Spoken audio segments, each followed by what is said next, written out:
You're listening to the Clear Creek Resources Podcast from Clear Creek Community Church. To hear more, check out clearcreekresources.org. All right, Aaron and Yancey, thanks for being on the podcast. Yeah, excited to be here. Yeah, thanks for having me.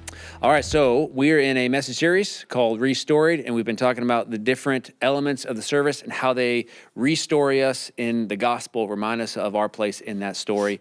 So each week we've talked about a different element. And so this week on the podcast, let's talk about sermons. All right. So we're going to talk about a lot of questions that we often get as guys who preach those sermons. So first, let's begin by just saying or asking, how do you write a sermon? And that's a real big question, and it sounds really vague, but it's a question that people ask. How do you write a sermon? I'm going to let Aaron go first, only because I generally think that based on your personality, everyone has different approaches. And Aaron's probably got a more structured approach than I do. So I may frustrate people at the beginning. So I'd rather people listen to him, go, that's the right way to do it. And then I can be like, Yancey doesn't know what he's doing. So Aaron, tell us, how do you do that? Well, even the way you just started that, like preaching is truth communicated through personality. That's one of the definitions we use a lot about preaching. And so our approach to writing sermons is going to be different because our personalities are different. So Yancey has a different personality than I do, than you do, than Bruce does, or any of our preachers.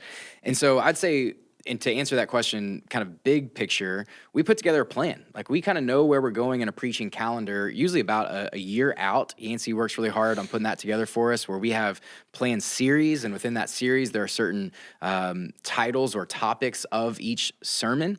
And then sometimes there's an assigned text if we're working through a book, or even if it's working through a topical series, there's maybe assigned text. So that's kind of the starting point.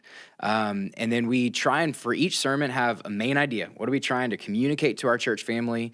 What do we want them to do with that? What's the application? What do we want them to think, do, or believe as the sermon is concluded? And then what in that, like, what's the fallen condition focus? What's the sin or the obstacle that's keeping me from doing the thing that the scriptures are calling me to do? And so with that in mind, that's where we kind of start writing a sermon. So for me, again, personalities are different. I like to whiteboard something. I want to draw out an outline of the way that is going to come out, and then I usually follow that outline and flesh that out as I write a full manuscript of a sermon. But Yancey approaches that in a different way. Well, I do. It's the reason I struggle to answer the question is because I feel like I have a different process every time. It just depends on what pops in my head concerning, maybe I should say it this way. If we're, for example, preaching through Revelation, I already know the text we're going to start off with. Sure. So that compels me to start working right there first with the text. I don't do anything but take the scripture, I'll print it on a half sheet of paper, and I'm just doing what is called exegetical work. I'm just working through a text, trying to find, as Aaron said, what's the main idea of this literary unit, and that's going to help me move along in preaching. And so, I work really hard at that because I want to know what that text is saying. So I'll do that. I'll get commentaries later on in that process, which I know you all do as well, which we're trying to hear what the scholars, people that have given their lives to studying these books, what's the historical, grammatical, redemptive context of all these passages. So that's really a lot of the groundwork I do. And then I just kind of let my mind kind of marinate in the text to think like, okay, this is the main idea. What does this text say about that idea? How can I communicate that in a way that's best received by our congregants? And then I just start working from there. And I have a mental model of how I think about that and how we talk about it at Clear Creek, where we talk about getting down the mountain, where if the sermon is a mountain, and you're wanting people to journey with you. They're like, you're the guide, you're the ski guide, so to speak, and there's the run. Sorry, it's a skiing illustration because I like to ski. But my job as the instructor is to ski in such a way that everyone's still with me, but they're in a way they've journeyed with me in a way that's exhilarating for them. Like they want to do that again, and maybe they're super excited, or maybe they're super convicted. Maybe whatever it is, I've journeyed through that sermon in such a way where I have the right amount of movements. So whether that's illustrations, stories, spending time in the text, or application, those things are all put together. So as Aaron said, when I get to the bottom of the run, the bottom of the mountain, there's something specific I want someone to do, think, or feel. And it's usually a combination of those in line with the main idea. So I think of the main idea as the fall line. When you ski, you kind of pick out a path down the mountain. It's called the fall line, and you ski down that fall line so that you'll get down the mountain in the appropriate way. So for me, the fall line is the main idea. So trying to put this in a bow, I try to find that main idea. What does Jesus have to do with this? And start working through that. But I really do it differently all the time because I'm an extemporaneous preacher, which means I'm not a manuscripter, and we can get to that in a second, but I don't manuscript a lot. I manuscript a message to help me think through it, but then when I preach, I don't work through that manuscript word for word. So, but that's generally my process. Probably takes me 2 to 3 days to from start to finish on a sermon, depending on if it's a big text like Revelation. I might even start a week early. But if it's topical, then we're starting, as Aaron said, with an idea or a truth. Now my job is I tend to think about that idea, and I have to find a passage in Scripture that legitimately, authentically teaches that principle or idea, that engages that idea in a way where I'm not reverse engineering the whole thing just to justify that text. So those are the kind of things that you have to go through. You and I, we all do. We do that every week, whether it's topical, a theme, or whether it's going through a book. We're still engaging the same ground. How they start off are a little different based on what we're going to do. Yeah, I'm probably more like Aaron, where I feel like I can't start writing until I know all of those movements. Like I got to have that whole outline, and then it starts filling out from there. But I mean, I feel like with you know where you're starting and you know where you're ending. And sometimes, not because it's different every time, but you'll just sit down and just start writing and going. And then by the afternoon, you're like, all right, I got my first pass. And like it ended up going a little bit different direction than I thought, but like got to that same point. And it's always interesting to hear how people approach it differently. Yes. Yeah. It is different. Well, and I think that's the beauty of what we do and why we have different preachers highlight that. And so maybe just talk briefly about our philosophy behind having multiple teachers that rotate through at each of our campuses. I'll lead off on it only because Bruce and I made a conscious decision. I'll even say Bruce made a conscious decision way before I was here, or actually for me to get here all the way back in '98 when he said he wasn't going to just be he couldn't do it. He said he couldn't do it. I'm sure that he could, but he felt like for the best at Clear Creek, we needed at least another voice in the pulpit, and we were doing two different kinds of services 20 plus years ago. But over time, he and I have shared that pulpit on Sundays where we were literally doing every other week for well over a decade. And so our church has kind of grown up with at least more than one preacher or voice that they were getting used to. And we just felt like, especially where we were multi-campus, we thought, well, at some point we're going to have more voices to the pulpit. And slowly but surely we've done that through campus pastors being added to the fold, and now we're doing more live than we are video, and that's just another opportunity for all those. And not only live, we're actually doing everything simultaneous. So instead of having Egret Bay started off and all the other campuses be a week behind, where we could distribute video teaching, which was like that for how many? I don't remember, a long time. It was actually January of 2022 is when we made that shift, and it was since from 08 528 started as West Campus, or I started even as the Clear Springs campus. 14 years, I think. So for 14 years, we had a week delayed model. So that's a pretty thick culture that you're going to be doing for 14 years, and so. But we've just decided that, and we can talk about this later if we need to. We want to do more live. And we decided to make it simultaneous, or all the campuses are on the same week, and that bore itself out that we needed more live teaching. So I would say that Aaron and Ryan, our campus pastors are teaching more than they've ever taught, and not all that's equal. We have the teaching team really decides how many reps whoever gets whenever they do, because not everyone's equal in that. But so that's been kind of our philosophy. It just looks different ways at different times. When I first got here, Bruce said, Yancey, I'm a fork. He used this analogy with cutlery. I'm a fork, and I need a knife or a spoon. And I knew which one he was going to call me. And you're a knife. And So maybe Greg pours been the spoon. Yeah, I Greg was the spoon, man. I don't know. But Greg is the that's spoon. kind of how that's how we've treated it. And I think there have been all kinds of benefits about Yeah. that. So what do you think are the benefits of having, I guess, different cutlery in the drawer? Just going with the analogy. We keep going with it. Man, I told East 96 on Sunday, like, I think a plurality of not just preachers, but leaders is healthy for the church and it's healthy for the leaders. By that, I mean, if you have the one guy, he's like your favorite preacher, then all of a sudden it becomes about your preferences and your comfort or your entertainment, and you become a consumer rather than part of this church family. Or you have a preacher that's like, man, the only thing that I'm preaching 52 times a year, that's not sustainable for any one person either. And so for both the church and the leader, it's healthy to have a plurality of voices and plurality of leaders. But at the same thing, we just talked about with even sermon prep, like we prep differently because we have different personalities, but that also lends itself to different types of sermons. And so we use I'll change the illustration, the analogy from cutlery to prophet, priest, and king. This idea that there are people that approach the scriptures and teach them differently. A prophet is a thus saith the Lord, fiery, passionate kind of preacher. A priestly preacher is going to be more counselor, priestly, walk alongside of you. And then the king is kind of the more kingdom builder, vision caster, application kind of driven. And so we've enjoyed those different personalities in the pulpit over the years where, Bruce is pretty kingly. He's a vision caster. It's one of his biggest strengths. Yancey is kind of a prophet, a passionate preacher. For a long time, Greg was kind of that third voice as the priestly voice. And now we get to experience that at our campuses with different campus pastors too. So I think that's another benefit of plurality of voices. Absolutely. What do you think about that? I mean, how's that? You've been here long enough, so how do you think our commitment to multiple preachers has benefited Clear Creek, or how's that evidenced for you? Yeah.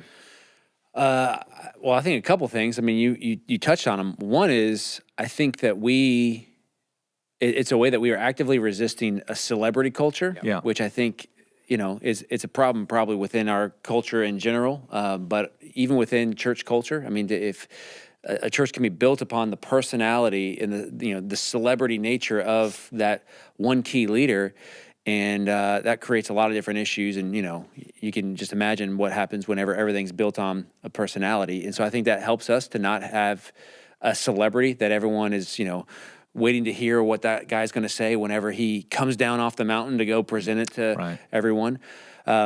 I think the other thing it does is it helps people to see the diversity of gifts within the church body. So, I mean, like we talked about, different personalities, different perspectives, experiences. I mean, someone from my age is going to see the world differently from someone in your age or Bruce's age, different, backgrounds and upbringing and family places and all those different things. I think it's helpful for people to see that when they can, from week to week, see a different preacher, and not a ton towards a revolving door, but enough to be able to say, there's a place for me here. If there's is there a place for 3 different preachers, and there's enough for different people on the worship band every week, and there's a different, there's a place for different ushers, and they're rotating through. There's a place for me somewhere around here and what my gifts are. And I think that our preaching rotation demonstrates our value for that. We are a community of people who the Spirit's in us, and we have gifts of the Spirit, and we're going to celebrate those and exercise them. Yeah, I think I think that's a really good point. Really, it does fight against a consumer culture that celebrates celebrity in such a way where that churches try to leverage that. They're like, all right, let's get our one guy who's our favorite preacher. Let's put his face everywhere. Let's put him in all the social media. Let's do all this stuff. And then, that guy leaves or an asteroid falls on him and they got to get a new pastor. And all of a sudden, everyone just seems to scatter. And we even see some of that at Clear Creek when people call in and be like, well, who's preaching at this campus this weekend? And just so that people know, we don't ever release that information for a couple of reasons. One, sometimes things change. We've had multiple times, even just this week, where I've changed the schedule where someone we thought would preach at this point, something came up and, they weren't able to do it. We had to put someone else in there. In fact, this by the time this goes out, I was scheduled to preach at a certain campus. I'm not going to be able to make it, so the campus pastor's going to have to preach there. So that's one reason why we don't say it. Another reason is we don't want to foster this idea that you should only come to corporate worship when your favorite guy's preaching. We just don't want to foster that attitude. So there's a couple of reasons why we want to push against that, and the fact that our structure culturally just simply says, hey, we're we're going to have a bunch of different people that have this gift, and you're going to hear from all kinds of people. So I like that we're trying to train and disciple God's people into listening to multiple kinds of teachers. So, yeah. So we mentioned earlier, we referenced that we've made some shifts in terms of, how the sermons are, the teaching schedule. You mentioned that, now they're all aligned at all campuses instead of being a week delayed. You mentioned that there's a intentional movement away from video at some campuses to have much more live teaching. And so all of those different changes are in light of some philosophical thought that we have for those things. So maybe talk through what those changes have been over the last, it's been about a year, a little more than a year that some of those started to roll out. So talk about what those changes are and then the philosophy behind them.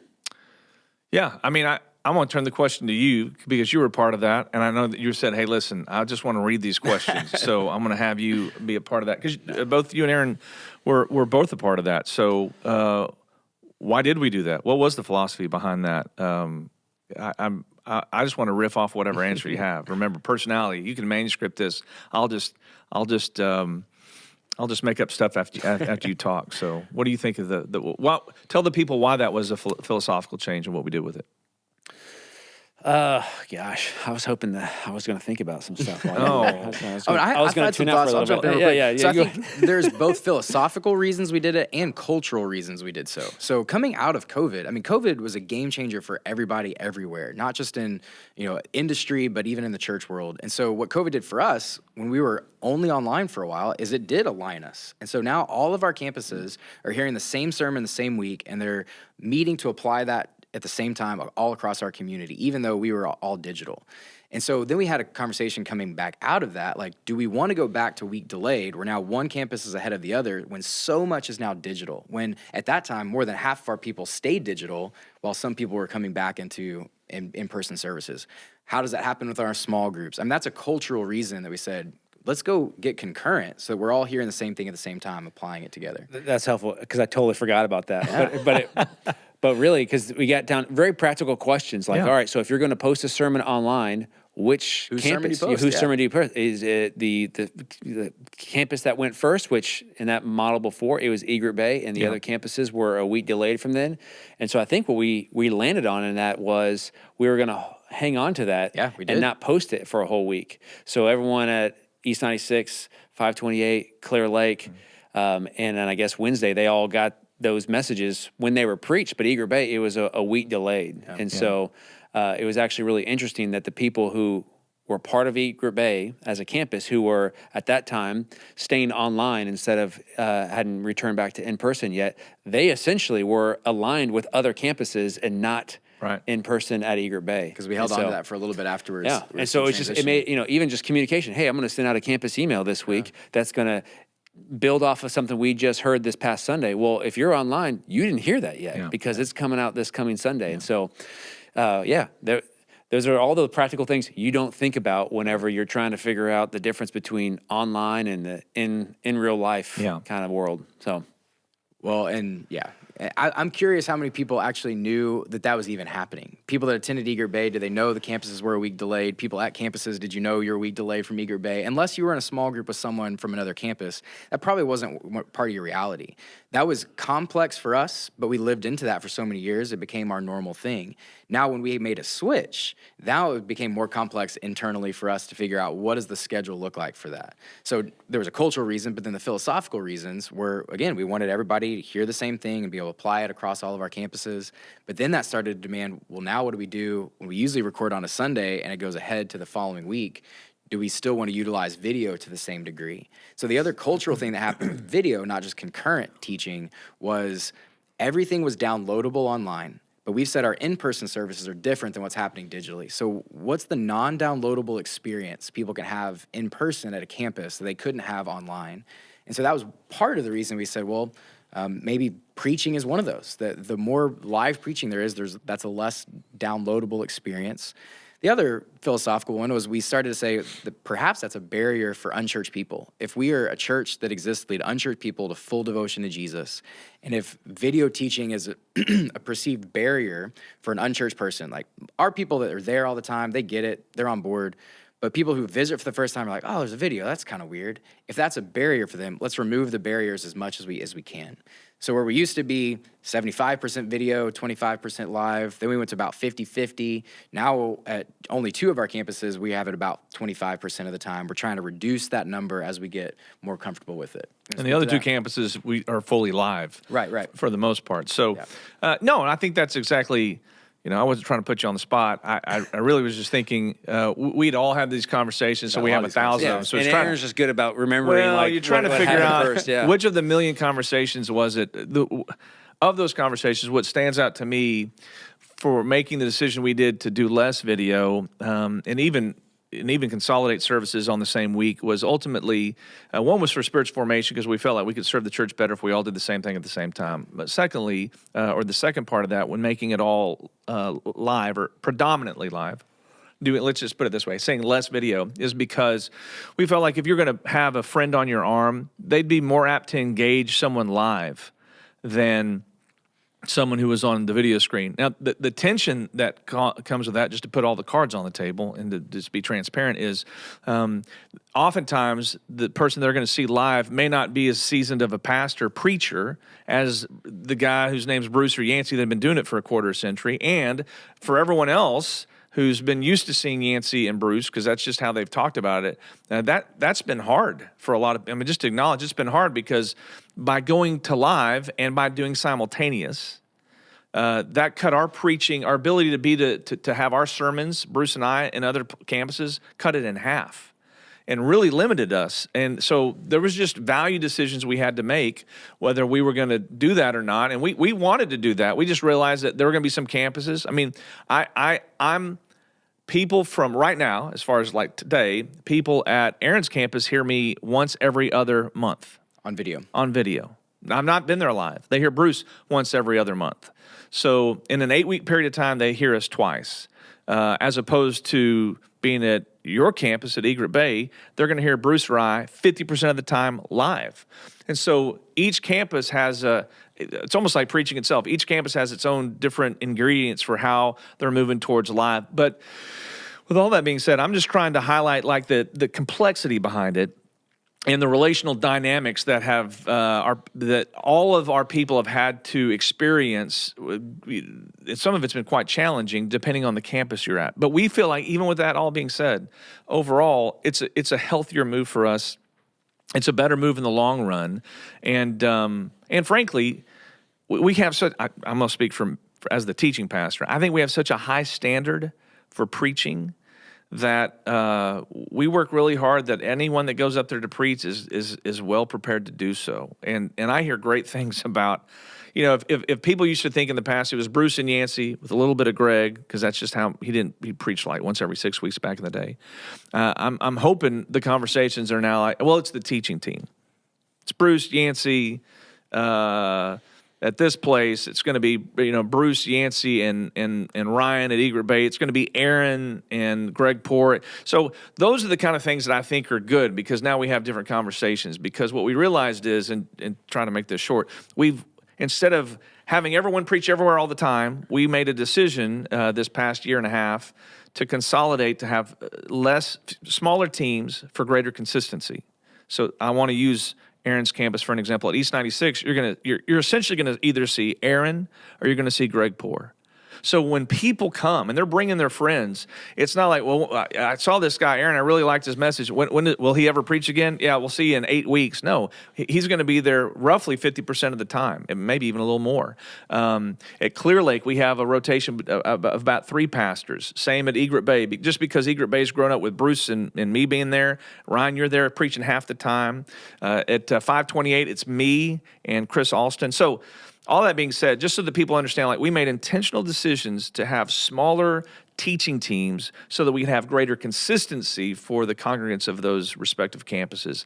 And we're still kind of seeing how this all works, because this is, it's all wet cement.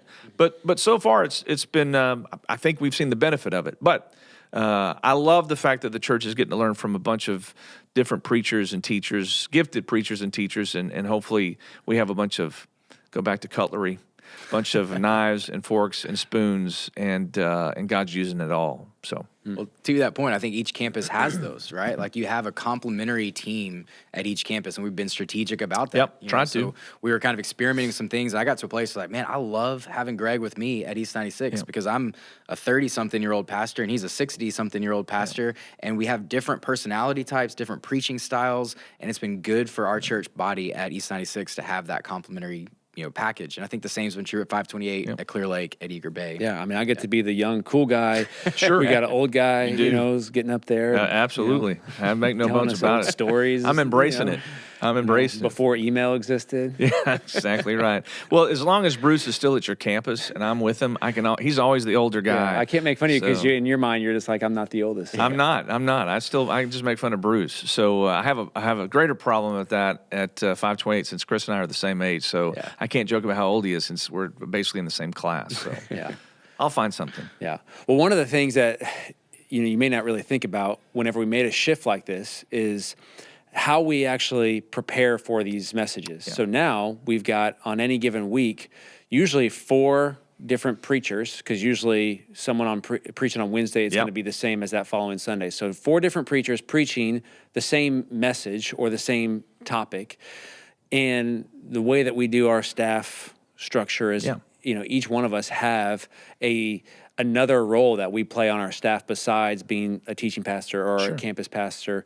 And then, obviously with Bruce, a lead pastor is a huge role. So within all that, to be able to write sermons even more often, that just creates problems in terms of scheduling and the amount of hours that people are putting in. So we felt the necessity to create a structure where we can help with the preparation in a way that we don't have 4 guys who are all putting in 20 to 25 hours each person on one sermon, but we can work together in a way so that way we're able to more efficiently use the time, but yet still come up with sermons that aren't just they're not just scripts that we're reading. We are actually like creating, these together. So briefly describe for anyone who really just loves getting in the weeds, how does that preparation process work for us? Yeah, I think it's helpful to tell people because I want to blow up some misconceptions because people hear this, they're like team teaching. So you basically have a guy write your sermons and you have no originality to it and you're just talking heads.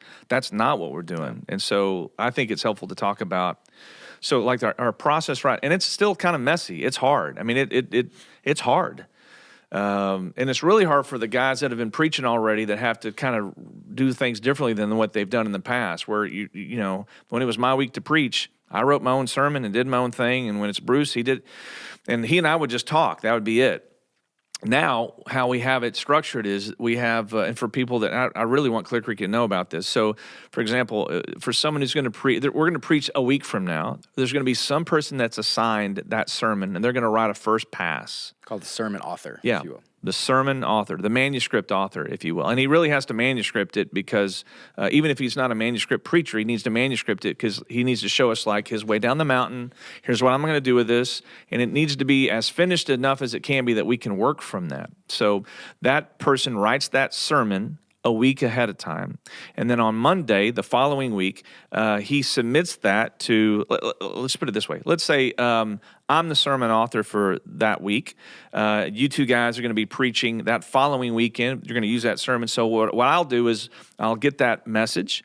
And on Monday, I'll give a copy to Ryan and to Aaron. And I'll just kind of preach through it real fast. Just talk through it. Like, here's what I'm hoping to do. And I'll say this. And they're just taking notes the whole time, figuring out what my sermon's about, breaking it down. And already when I start doing this, they're breaking it down into like, how can we use this for ourselves? And so I want you 2 guys to speak to that because you've done that a lot. But I just want to kind of finish up how that looks. Once they start to do their work, and I want you guys to talk about like what kind of work you actually do in it, they'll take those messages and preach them. And you'll find that they often look very different in a lot of respects. It's the same theme, same text, generally speaking, but we have some very interesting conversations about how to make it your own. So I'll leave it at that. So let's just take it from there. I've preached that first pass on Monday. You guys are the sermon recipients, the initial manuscript recipients. What happens after that? That'd be a good way to do it. Yeah, so we take that manuscript, and usually at the top we want to know what's the main idea, what's the fallen condition focus that we're trying to address in our church, and then what's the application. Because again, the hope is that we're applying this across all of our campuses. And think about it, like 3,000 people on a Sunday or Wednesday night are hearing the same message and applying it all across our community. That's powerful. So we don't want to give up that application or that main idea. And so we say that those are kind of the untouchables. The text itself is an untouchable. After that, man, make it your own. So we're not going to copy and paste people's illustrations. If Yancey tells a story about him and Jennifer and their boys, I'm not going to like rip that and be like, well, me and Bethany and my 3 kids. Yeah. You know, like I got to find a way to illustrate that's true to me. And I've got to be able to own that sermon in a way that I feel passionate and convicted about this so that I can call East 96 to the same thing. And so let's just say that. If I'm the sermon author, it typically takes me 20 hours to write a sermon, right? It's going to take several days. If I receive that sermon, You're the adapter. If I'm the adapter, if you will, that takes about half of that prep out because someone's already done the exegetical work. Somebody's already kind of given me a path down the mountain. Now we can steward our time in a better way. So even we talk about relentless stewardship, right? It's not just about money. It's about the resources of time too. So now I can do the rest of my job without just being a sermon writer all the time. So I take that, I change out illustrations, I kind of deconstruct to the level that I feel like I need it, and then I rebuild that up to the sermon that I feel like I can go preach with conviction. Yeah. And I find oftentimes when you're the sermon writer, you give this to 3 other people, and then they people will say put their stank on it. So they by people you mean Bruce. Yeah, you mean Bruce. Yeah, I do not say that. They'll do that, and then they say, "Hey, here's what I'm thinking with it," and then you realize, like, oh yeah, like actually I can like some of those ideas, and then you end up sort of incorporating some of those ideas. You back surely into do that yours. because that's one of the Because things. it's great. You always it's you always, collaborative. It really you is love helpful. that. You're like, oh, my favorite things. I get it from someone. I put my stuff on it, and then I send it back, and then I see what they've done with it. And you're just borrowing and getting you're just all going those, back and forth. You continue just to refine. It's a collaboration. Yeah, it really is. It's helpful. It helps you to grow as a preacher because you're like, oh, I hadn't really thought of it from that angle. Yeah. Versus before, when you're the only guy doing it, you'd go and you'd preach it, and that was the best you could do. And maybe afterwards, someone would say, hey, you might have thought doing this. I'm like, well, I guess I'll keep that in mind the next time that this comes up, but it's going to be a while. Yeah.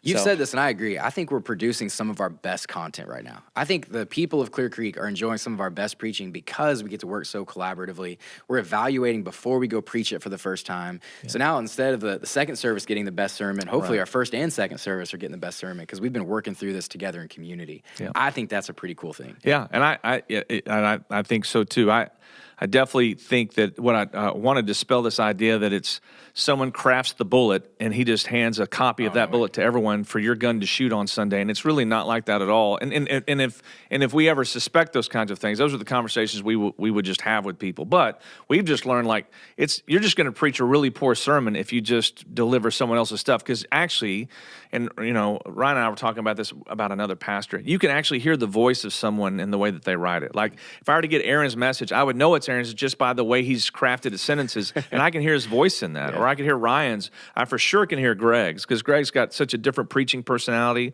what I call the author. We talk about it's like his tapestry of story that if you just take one thread and you pull it, you can't. You just got to work really hard to put it back together for me. And so, because I'm not that. I'm a different type of preacher. But all that's been a joy and a challenge. One of my favorite things is seeing how different these sermons are, and still playing within still on the same mountain, still within parallel ways of going down it.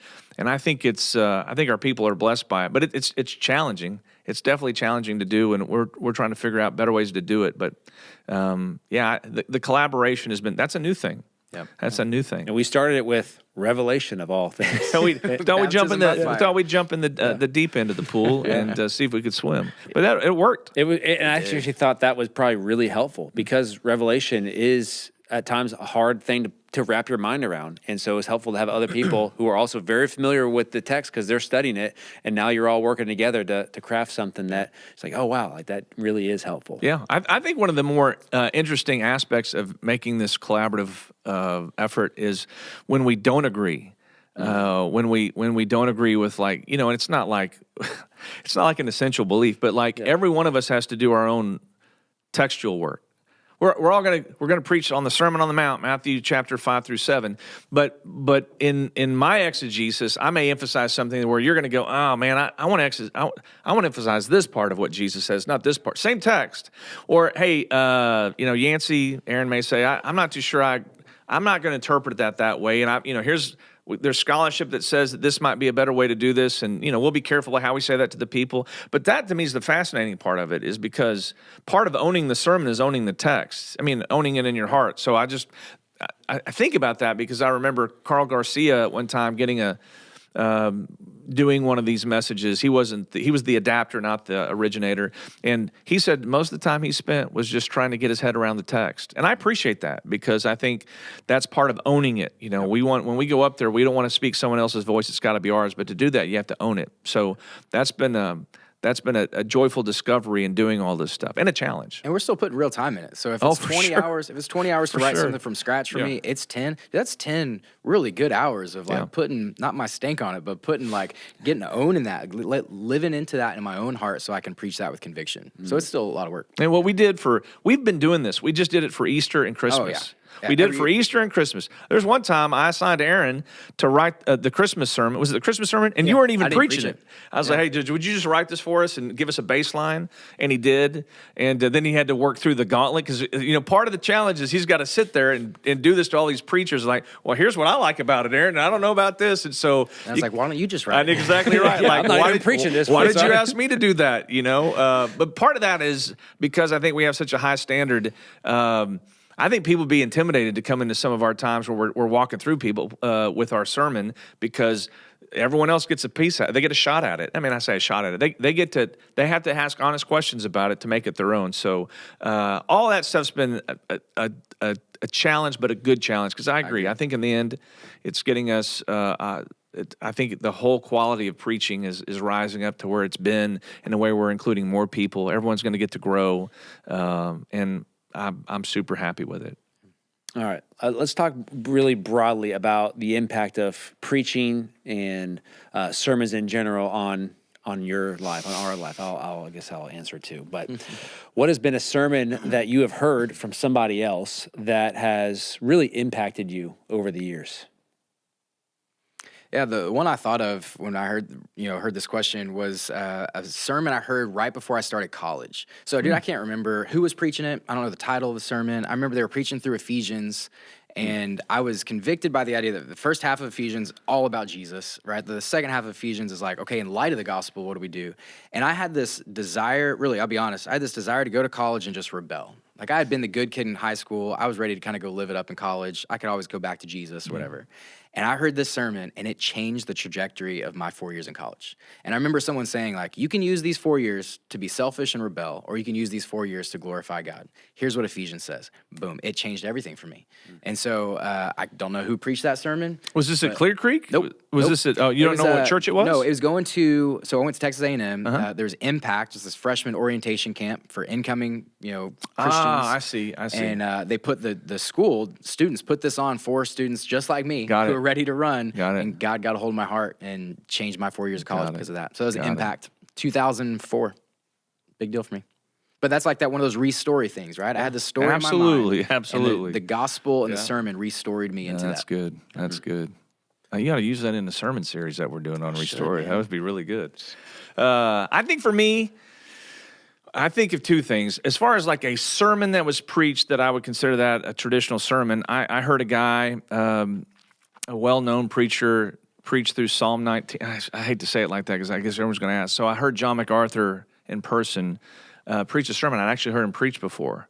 I used to listen to him a lot, a long time ago. Yeah, cassette tapes. Yeah, I did. And he preached a sermon on Psalm 19 on the sufficiency of Scripture, which I thought was a majestic effort at preaching. It always just fired me up to want to read my Bible and get into it and ultimately preach it one day. So I got to see him in Austin. Another time I was at college. I was in college as well and drove down to Austin, saw that he was going to be speaking at some church event in Austin. So I drove down there, and sure enough, that's the sermon he preached. And it was, I just was... what moved me about it, not only was he just highlighting how powerful God's word is, but just the fact that the method in which he was doing it. He was going verse by verse, preaching through a book or through a text of Scripture, which highlighted the power of the Scripture itself. And that's what I wanted to do. I mean, I've talked with him afterwards. Like, what he was doing, it was awesome. And ultimately, the preaching of God's Word was most important. But actually, how he was preaching was something that I wanted that inspired me. But I would say, like, more recently, and less of like a traditional sermon, it was in 2010 with Tim Keller speaking at the Gospel Coalition. I believe it was 2010. It was really a presentation. It's not a sermon, but I took it as such, where he talked about what is gospel-centered ministry. And I tell people that there's sometimes in life where you're either disquieted or disgruntled or something's going on, and you can't put your finger on why you feel that way. And you can't really articulate your thought, but it's buried in you. And it almost frustrates you that you can't articulate it. But you'll come across a teacher or an author, a sermon, a book, or something that crystallizes. All of a sudden, when you hear it, you're like, "That's what I believe." That I couldn't formulate it very clearly, but that's what I believe. That's what happened to me in 2010 when at the Gospel Coalition's first, I think it was just invite only, first conference. Dr. Keller spoke on what is gospel-centered ministry, and how he was explaining it was exactly like, oh, that's why I feel so frustrated. And he even talked about his own frustrations in his ministry. And it was a 55-minute talk, and I was in tears throughout it. Not just because I was like, finally, someone has given words to how I feel. And then I remember after I was done with it, I watched it for another hour, writing notes and thinking, I'm going to learn as much as I can about this thing called gospel centrality, because this is where and I walked into Bruce's office and I was like, watch this, which to his credit, he stopped what he was doing and watched it right then and there. And I think that changed the trajectory of Clear Creek in a real way. So that's a message that impacted not only me, I think it's impacted all of us here. So for me, one that I remember was probably back in college. There was a student. College got this strong theme, right? Yeah, well, it's because you're young and you're impressionable. And I had just come to faith, really. I've been within like a year or two before hearing this. And it was the college pastor, college director at this church I was at. And it was, it was a fairly big college ministry. And really, the whole church had a passion for global missions. And I was young in my faith, and I hadn't really caught that vision just yet. Yeah. And the sermon that really did that from this guy is, it was called Why I Hate Missions. And the whole thing was about how I hate missions, quote unquote, because of the call that it has on my life, the discomfort it might mean for me, the sacrifice that it might mean for me. And so really, I mean, the twist is he doesn't really hate it. He's running after the tension, though. That guy knew what he was talking about. And it's so good. And talked in there the difference between settlers and pioneers.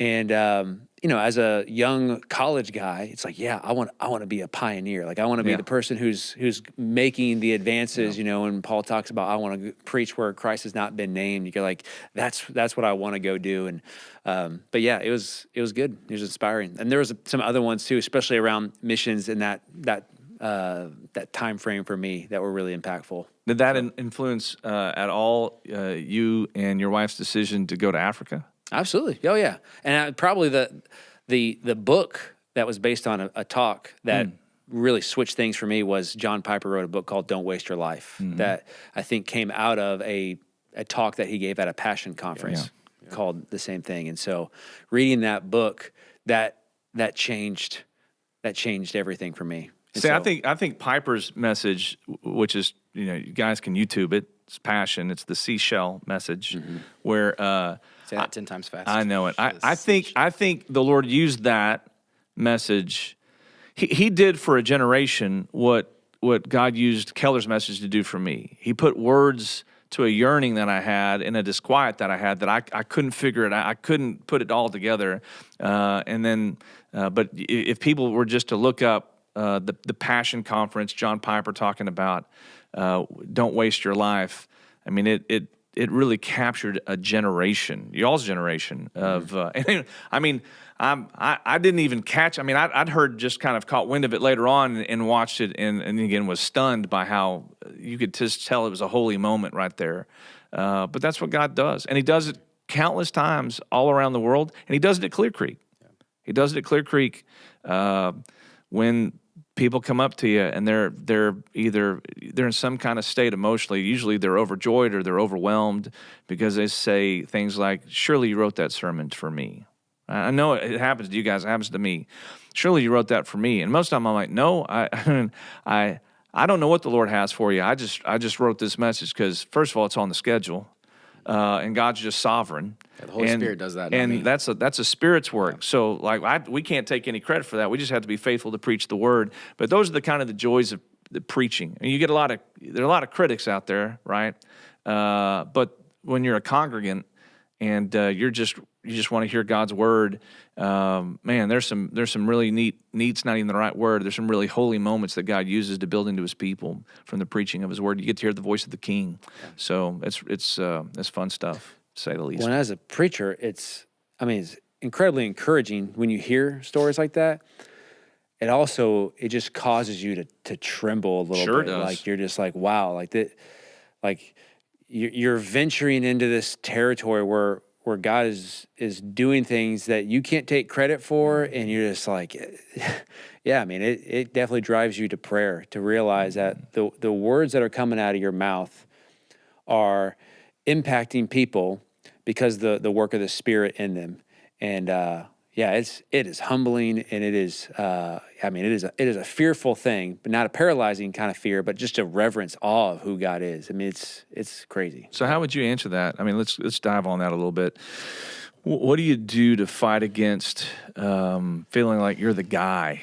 Because let's not be coy about it. It is the spotlight gift of all the gifts in a church. In other words, it's the one people see more than anyone. That's just where our culture is. People judge churches off the preacher.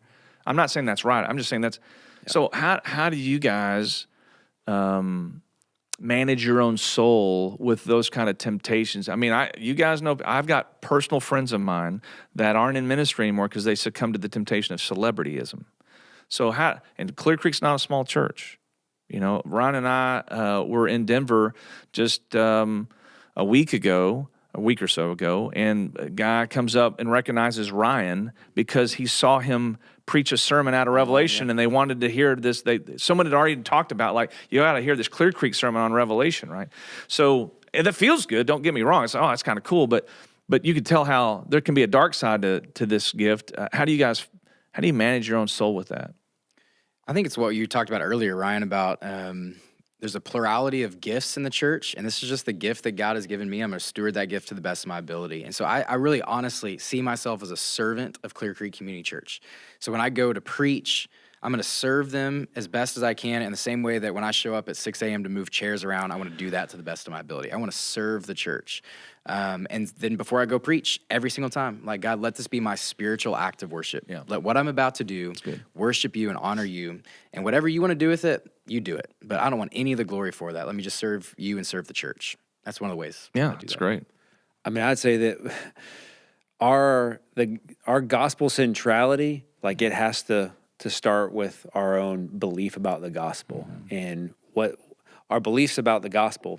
What it drives me to realize over and over again is just my brokenness and sin and my need for Jesus. And so, I mean, those stories of people who succumb to celebrity or succumb to whatever it is, I think the discipline that followers of Jesus should have, instead of being like, how dare that guy do that thing? I can't believe they did that, which is, in some ways, we should, sin is sin. At the same time being like, that is in me. Like, that is in me, and all it takes is just, temptation to overcome me, and I could live into that. And so I think there's like this healthy distrust of my own heart and how I think about things, and my own skepticism about whatever that is, like whatever big deal that might, in that moment you think, oh yeah, like that was awesome. That was a big deal. Or someone recognized this, or you went to the grocery store and someone recognized who you are. Yeah. It's like,